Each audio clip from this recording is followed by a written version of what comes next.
Hello student. बच्चों, हम लोग बात करेंगे कंपेटिबिलिटी बिटवीन पॉलन और एंड पिस्टिल के बारे में।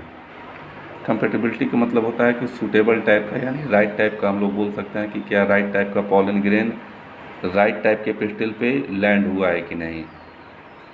अगर इस तरह का कंडीशन पॉसिबल है तब तो आगे हम लोग देखेंगे कि फर्टिलाइजेशन होगा। अगर पॉलन ग्रेन किसी गलत पिस्टिल पे जाके लैंड हुआ है तो पॉलन और पिस्टिल का जो इंटरेक्शन होता है, यानी सिलेक्शन का जो प्रोसेस होता है आगे का, कि आगे पॉलन ग्रेन में पॉलन ट्यूब का जर्मिनेशन होगा कि नहीं, मेल और फीमेल गैमेट का फ्यूजन होगा कि नहीं, ये डिपेंड करेगा पॉलन और पिस्टिल के इंटरेक्शन पे। तो कंपेटिबिलिटी का मतलब हम लोग देखते हैं, पहले समझ लेते हैं क्या होता है। तो कंपेटिबिलिटी का मतलब होता है right type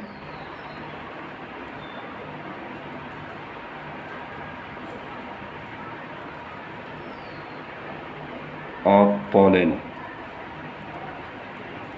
right type of pollen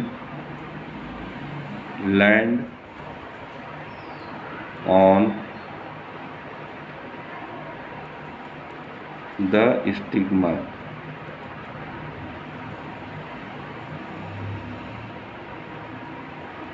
receptive।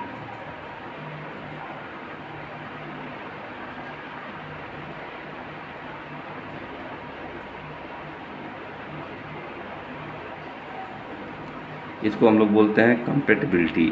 यानी अगर राइट टाइप का पॉलन ग्रेन जो है स्टिग्मा के सरफेस पे उसकी लैंडिंग हो रही है तो उसको हम लोग बोलते हैं कंपेटिबिलिटी। अगर इनकम्पेटिबिलिटी है, अगर हम लोग समझ लें यहाँ पे,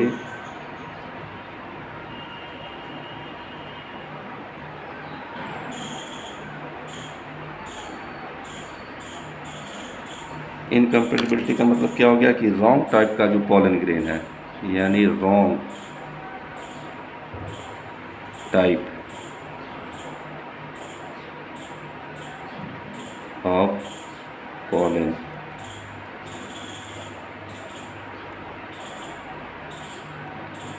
land on the stigma.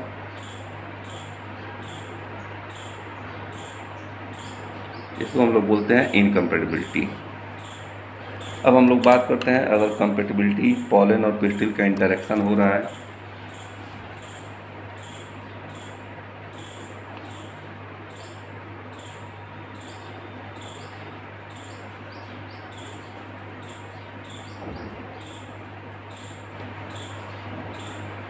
Compatibility pollen pistil interaction.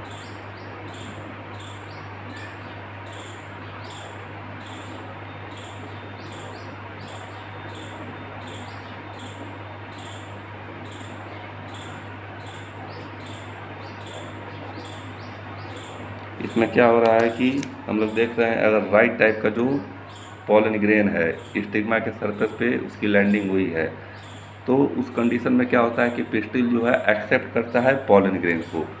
तो हम लोग नोट करेंगे कि पिस्टिल एक्सेप्ट, किसको एक्सेप्ट कर रहा है, पॉलन ग्रेन को। तो पिस्टिल एक्सेप्ट पॉलन, पॉलन को एक्सेप्ट करने के बाद क्या होता है कि हम लोग जब पॉलन ग्रेन का स्ट्रक्चर पढ़े थे तो हम लोग पढ़े थे पॉलन ग्रेन में जो है सबसे अंदर की लेयर को इंटाइन और बाहर वाली लेयर को एक्जाइन बोलते थे, और एक्जाइन जो बना होता था स्पोरोपोलिन का, तो हम लोग देखते थे बीच बीच में कुछ स्पेस होता था एक्जाइन में, और वहाँ से हम लोग देखते थे कि इस पॉइंट को हम लोग बोलते थे जर्म पोर, और वहाँ से हम लोग देखेंगे कि पॉलन ट्यूब का फॉर्मेशन स्टार्ट हो जाएगा। तो पॉलन एक्सेप्ट करने के बाद क्या होता है दूसरा प्रोसेस, फॉर्मेशन ऑफ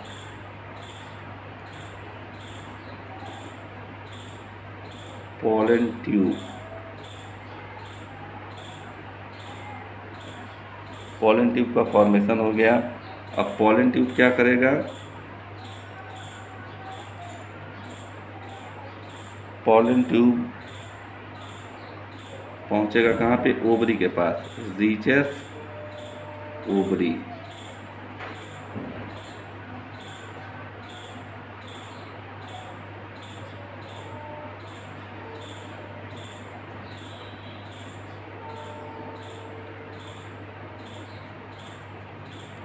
तो देखेंगे कि पॉलन ट्यूब ओवरी के पास पहुंच जाएगा, यानी अगर डायग्राम से हम लोग बात करें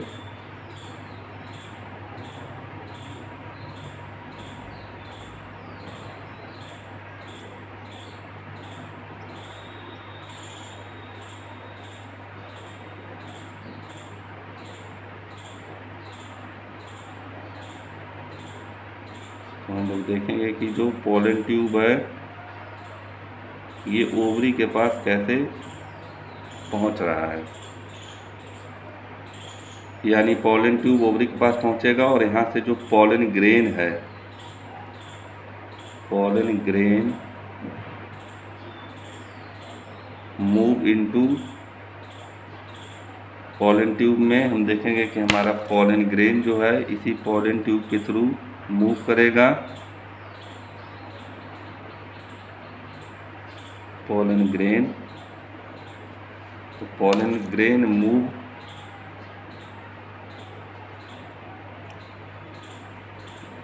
इनटू पॉलन ट्यूब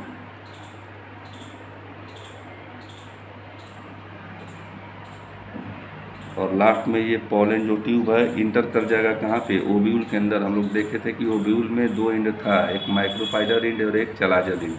तो पॉलन ट्यूब माइक्रोपाइलर एंड से क्या हो जाएगा, इंटर कर जाएगा ओवरी के पास। तो ये पॉइंट भी हम लोग नोट कर लेंगे कि पॉलन ट्यूब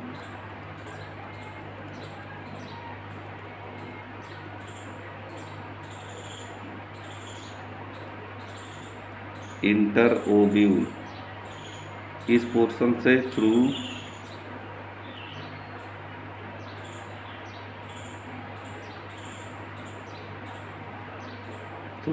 माइक्रो पाइलर इन, पॉइंट को अंडरलाइन कर दीजिए। माइक्रोपाइलर इन से क्या करेगा, इंटर कर जाएगा through micropylar in. At last micropylar in से इंटर करने के बाद क्या हो जाएगा कि जो पॉलन ट्यूब है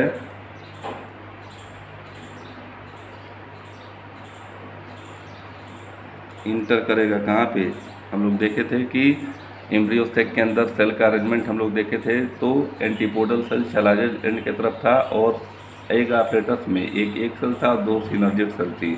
और सिनर्जिक सेल में हम लोग ने पढ़ा था कि सिनर्जिक सेल में कुछ हेयर लाइक अपीयरेंस होते हैं जिसको हम लोग बोलते हैं फिलीफार्म ऑपरेटर।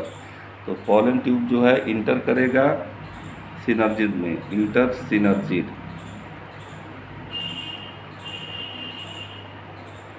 थ्रू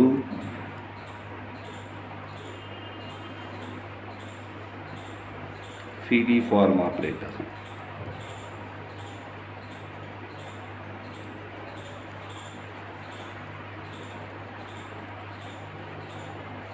एनसीईआरटी में भी ये लाइन दिया हुआ है कि सिनर्जिड जो है वो पॉलन ट्यूब को गाइड करने का काम करता है।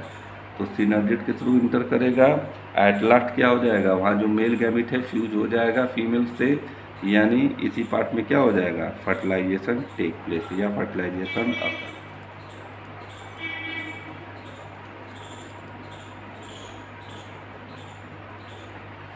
तो ये पूरा प्रोसेस है कि राइट टाइप का पॉलन आया तो कैसे कैसे मेल और फीमेल गैमेट का आपस में फ्यूजन होगा। इसको आप नोट डाउन कर लीजिए।